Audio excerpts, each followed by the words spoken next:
Selanjutnya yang menarik untuk dibahas di dalam materi kali ini adalah tentang pendapat yang mengikat. Pendapat mengikat ini adalah suatu pendapat yang bersifat mengikat yang diberikan oleh Bani kepada para pihak yang mengajukannya. Nah, pendapat yang mengikat ini mestilah didahului atau diawali dengan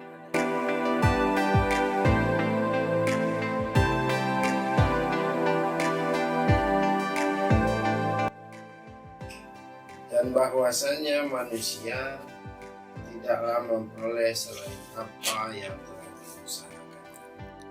Quran surat Al-Najm ayat 39. Assalamualaikum warahmatullahi wabarakatuh. Alhamdulillahirabbil alamin wal aqibatu lil muttaqin wassalatu wassalamu ala asyrofil mursalin wa ala alihi washabihi rasulillah. Puji syukur kita kehadirat Allah Subhanahu wa taala atas segala nikmat yang telah dikaruniakan kepada kita. Tidak bisa kita hitung satu persatu. Bahkan di dalam Al-Quran Allah tegaskan, jika engkau jadikan ranting-ranting dan kayu sebagai penanya, dan engkau jadikan lautan sebagai tintanya, maka niscaya engkau tidak akan mampu menghitung nikmat yang aku berikan. Selawat beriring salam juga tidak bosan-bosannya kita kirimkan kepada junjungan alam Nabi besar Muhammad Sallallahu Alaihi Wasallam dengan mengucapkan Allahumma salli ala Sayyidina Muhammad wa ala ali Sayyidina Muhammad. Assalamualaikum ya Rasulullah. Mudah-mudahan dengan banyaknya kita bersalawat kepada beliau, Allah izinkan kelak di yaumil mahsyar beliau untuk memberikan syafaat kepada kita, sehingga kita adalah termasuk kepada orang-orang yang memperoleh pertolongan di hari akhir, di mana hari tidak ada pertolongan selain daripada pertolongan Allah dan Rasulnya. Nah, bertemu kembali kita di dalam video pembelajaran atau video perkuliahan ini untuk penjelasan suatu materi perkuliahan dalam mata kuliah arbitrase dan alternatif penyelesaian sengketa atau APS, atau sering juga dikenal dengan istilah Alternative Dispute Resolution atau ADR. Nah, tetapi ketika di Indonesia kan, maka hal ini menjadi alternatif penyelesaian sengketa, atau bisa juga dikenal dengan istilah penyelesaian sengketa secara non litigasi. Nah, apa yang akan menjadi pembahasan kita pada pertemuan kali ini? Pada pertemuan kali ini kita akan membahas tentang BANI sebagai lembaga arbitrase di Indonesia. Nah, BANI adalah Badan Arbitrase Nasional Indonesia. BANI memang bukan satu-satunya lembaga arbitrase yang ada di Indonesia, tetapi BANI adalah sesuatu yang menjadi role model atau menjadi contoh dalam pembangunan arbitrase yang ada di Indonesia, dan sehingga banyak saat ini tumbuh dan berkembang lembaga-lembaga arbitrase di Indonesia. Ada seperti Basarnas, Badan Arbitrase Syariah Nasional, atau yang dulunya dikenal dengan BAMUI, Badan Arbitrase MUI. Ada BAPNI, Badan Arbitrase Pasar Modal Indonesia. Ada arbitrase keolahragaan, ada juga BAPEPTI, ada juga Badan Arbitrase Komoditi Berjangka, dan ada badan arbitrase lainnya. Dan sebenarnya badan-badan arbitrase tersebut ada dibahas di dalam buku ini, tetapi tidak secara komprehensif, melainkan hanya pada penggalan-penggalan atau bagian-bagian tertentu saja. Hanya sedikit menyinggung tentang lembaga-lembaga arbitrase yang ada di Indonesia. Nah, BANI ini sangat panjang cerita yang bisa kita ulas tentang keberadaan BANI selaku pelopor arbitrase di Indonesia ini, di mana pertama kali diprakarsai oleh Kadin pada tanggal 3 Desember 1977 ini dijadikan sebagai hari lahirnya Bani. Nah, Bani ini tujuan awalnya adalah dibentuk untuk penyelesaian sengketa yang terjadi antar anggota Kadin. Nah, itu penyelesaian dengan tujuan adalah untuk memberikan penyelesaian yang adil dan cepat dalam sengketa-sengketa perdata yang timbul mengenai soal-soal perindustrian, perdagangan, keuangan, dan lain-lain. Nah, pengertian ini bisa dilihat atau dibaca di dalam bukunya Frans Hendra Winarta di pada halaman 96. Nah, selanjutnya kita bisa lihat dasar hukum pembentukan Bani. Seperti yang sudah saya sampaikan tadi, bahwa Bani didirikan pada tahun 1977 yang untuk menyelesaikan masalah rekan bisnis ada menyebut Bani sebagai peradilan swasta. Ada di antara kalangan-kalangan para pelaku bisnis itu menyebut Bani adalah sebagai peradilan swasta, sehingga tidak heran juga ada menyebut Bani atau arbitrasi itu sebagai lembaga perwasitan, sehingga arbiternya itu sering juga disebut dengan wasit, dengan istilah wasit di dalam penyelesaian sengketa. Tetapi kita tidak membahas tentang ini pada bagian ini, tetapi ada tentang dasar hukum pembentukan Bani itu sendiri. Bani sendiri didirikan pada tahun 1997 seperti yang sudah saya jelaskan tadi, yaitu tepatnya pada tanggal 3 Desember 1977 atas prakarsa Kamar Dagang Indonesia yang dimotori oleh 3 pakar hukum, yaitu Profesor Subekti, Haryono Citro Suwono, dan Profesor Dr. Priyatna Abdul Rasid. Nah, ketiga inilah yang bisa disebut juga sebagai bapaknya arbitrasi di Indonesia. Nah, atas prakarsa Kadin ini akhirnya berdirilah Bani yang pada awalnya hanya untuk kalangan internal Kadin itu sendiri. Ketika terjadi perkembangan pola kehidupan masyarakat, berkembangnya pola kejahatan dan pola-pola interaksi sosial dalam kemasyarakatan, sehingga mendorong pemerintah untuk melakukan perubahan hukum. Maka pada tahun 1999 diundangkanlah Undang-Undang Nomor 30 tahun 1999 tentang arbitrasi dan alternatif penyelesaian sengketa. Tidak lain tujuan diundangkannya undang-undang ini adalah untuk lebih memberikan ruang atau tempat kepada arbitrasi sebagai lembaga alternatif penyelesaian sengketa, dan yang lebih menguatkan lagi sehingga putusan arbitrasi itu mempunyai kekuatan hukum yang sama dengan putusan pengadilan atau peradilan umum. Nah, selanjutnya kita lihat ada otonom dan independen. Salah satu sifat yang dimiliki atau kekhususan yang dimiliki oleh Bani adalah Bani ada suatu lembaga arbitrasi yang bersifat otonom dan independen. Artinya Bani ini berdiri sendiri, dia bebas intervensi dari pihak manapun, sehingga disebutlah sebagai suatu badan arbitrase yang otonom dan independen. Selanjutnya juga ada jenis-jenis sengketa yang diselesaikan di Bani.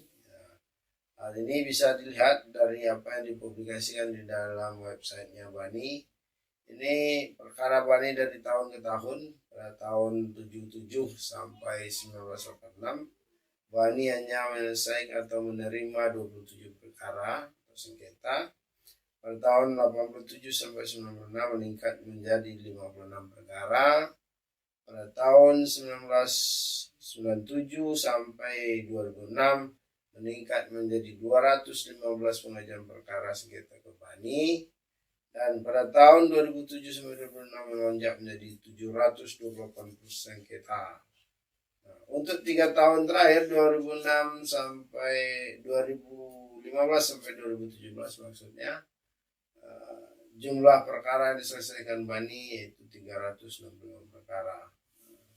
Ini sumber-sumber bisa saudara atau sobat-sobat sekalian dapatkan dari websitenya BANI. Nah, dalam bidang-bidang sengketa yang dapat diperkarakan atau diajukan untuk penyelesaian sengketa di BANI ada 17 ya.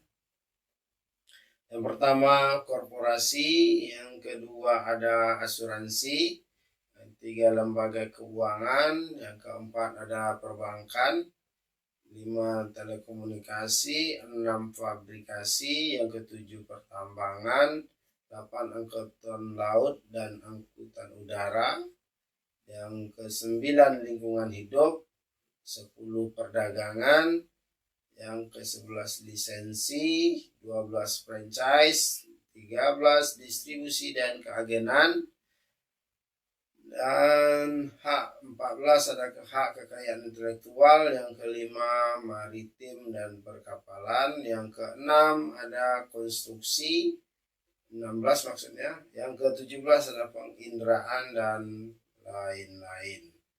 Jadi dapat ditafsirkan bahwa sengketa yang dapat diselesaikan melalui arbitrasi yaitu sengketa perdagangan dan sengketa mengenai hak yang menurut hukum dan peraturan perundang-undangan dikuasai sepenuhnya oleh pihak yang bersengketa sepanjang dapat diadakan perdamaian. Nah, ini adalah menurut pendapat Susanti Adinugroho. Jadi dalam hal ini Susanti Adinugroho berpendapat sepanjang perkara perdata atau perdagangan atau bisnis itu ada peluang untuk bisa diadakan perdamaian, maka hal itu dapat diajukan ke BANI untuk diselesaikan. Selanjutnya kita lihat dari sumber daya manusia yang ada di BANI. Nah, sumber daya manusia yang ada di BANI tentu saja arbiter ya, para staf atau pegawai, sekretariat, ada paniteranya juga di sana, tapi yang nggak ada itu ada jurusita. Nah, karena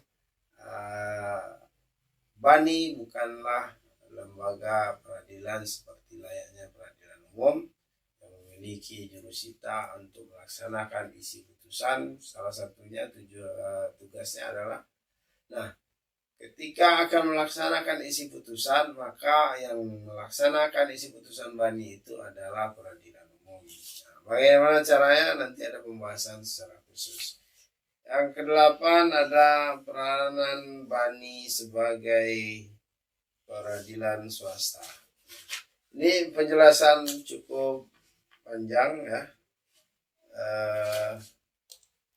Nanti bisa saudara baca di bab 5 tentang BANI. Nah, sistem peradilan Indonesia secara umum tercermin dalam Undang-Undang Kekuasaan Kehakiman. Namun keberadaan BANI diakui secara hukum dan memiliki kompetensi absolut yang sama dengan kompetensi yang dimiliki oleh peradilan umum. Dan mana maksudnya ketika di dalam suatu perjanjian itu setelah disebutkan bahwa penyelesaian dilakukan secara arbitrasi dan melalui BANI, maka secara hukum pengadilan negeri atau peradilan umum harus menyatakan tidak berwenang untuk menyelesaikan atau memeriksa bahkan atau memutus sengketa yang diajukan tersebut. Nah, ada 2 macam klausula arbitrase yang ada. Yang pertama arbitration clause atau klausula arbitrase, yaitu kesepakatan yang dilakukan para pihak sebelum terjadi sengketa. Dan yang kedua submission clause, yaitu kesepakatan penyelesaian sengketa melalui arbitrasi setelah adanya sengketa. Artinya hanya ada 2 pola klausula arbitrase untuk dapat dibawa penyelesaian suatu sengketa melalui arbitrasi atau melalui BANI. Nah, selanjutnya untuk mempersingkat durasi juga, kita lihat ada kedudukan BANI. Nah, kedudukan BANI ini, sekarang kita lihat tentang kedudukan BANI, karena untuk menilai sesuatu tentu kita juga harus tahu tentang kedudukan atau keberadaannya. Nah, jika kedudukan BANI itu diartikan dalam hal posisi atau keberadaannya, maka untuk pertama kali berdiri di posisi atau keberadaan BANI itu berada di Jakarta. Nah, tidak heran jika banyak perkara atau sengketa yang terjadi itu terkonsentrasi hanya di Jakarta.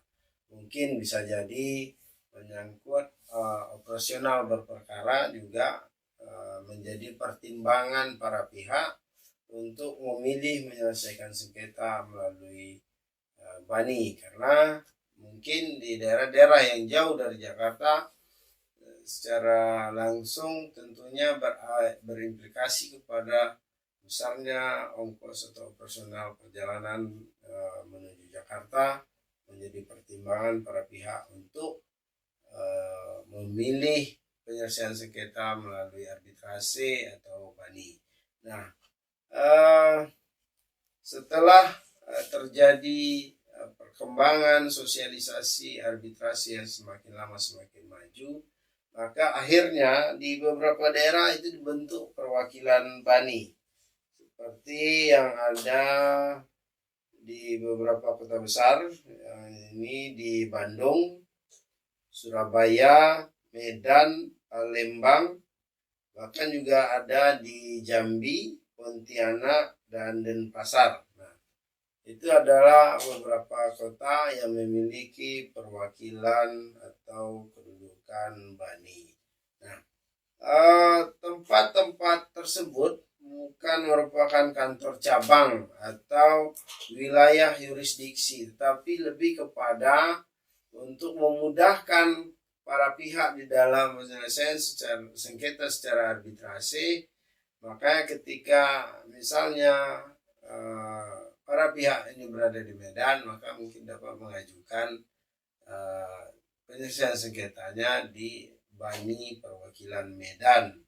Nah, begitu juga tempat-tempat lainnya.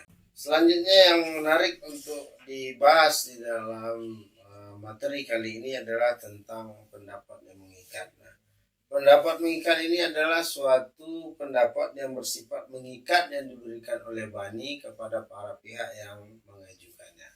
Nah, pendapat yang mengikat ini mestilah didahului atau diawali dengan adanya sengketa. Nah, berdasarkan sengketa yang muncul mungkin saja dari perbedaan penafsiran terhadap suatu perjanjian atau kontrak, maka para pihak yang menjadi atau terdapat perbedaan pendapat itu tadi, penafsiran, bisa mengajukan permintaan pendapat yang mengikat atau binding opinion kepada BANI. Nah, tujuannya apa? Tujuannya adalah untuk mendapatkan suatu penafsiran yang menurut ketentuan hukum dan peraturan perundang-undangan yang berlaku tentang perbedaan yang terjadi antara para pihak yang bersengketa tersebut. Pendapat yang mengikat ini hanya mengikat kepada para pihak yang sedang bersengketa, sebagaimana yang dijelaskan oleh BANI ya di dalam peraturannya. Pendapat yang mengikat hanya berlaku bagi para pihak yang mengajukan permohonan pendapat yang mengikat, serta bersifat final dan mengikat para pihak untuk melaksanakan dengan itikat baik, dan terhadap pendapat yang mengikat tidak dapat diajukan perlawanan atau bantahan. Nah, ini bisa dilihat dalam pasal 17 ayat 1 Peraturan BANI nomor 4 BANI tahun 2016 tentang peraturan dan acara pendapat yang mengikat. Nah, cukup menarik memang apa yang dibahas di dalam pendapat yang mengikat oleh Bani ini. Tetapi untuk lebih jelasnya tentu sobat-sobat sekalian atau saudara-saudara sekalian harus membaca di dalam buku ini. Nah, seperti yang saya sampaikan, video ini hanya tentang pengulasan secara simpel atau secara gambaran umum saja. Saya tidak menjelaskan seluruh dari isi buku ini, karena kalau saya jelaskan dari seluruh isi buku pada bab 5 ini, tentu durasinya akan lebih panjang dan lebih banyak memakan waktu, sehingga memungkinkan menimbulkan suatu kejenuhan terhadap sobat-sobat sekalian yang menonton video pembelajaran. Karena memang video pembelajaran atau kuliah arbitrasi ini diberikan dalam bentuk monolog, di mana hanya saya sendiri yang menerangkan, tidak ada sesuatu dialog atau bentuk apapun yang bisa mendatangkan suatu hiburan kepada sobat-sobat sekalian yang mengikuti pembelajaran arbitrasi dan alternatif penyelesaian sengketa. Nah, demikian apa yang saya sampaikan. Mudah-mudahan video pembelajaran secara singkat ini ada manfaatnya.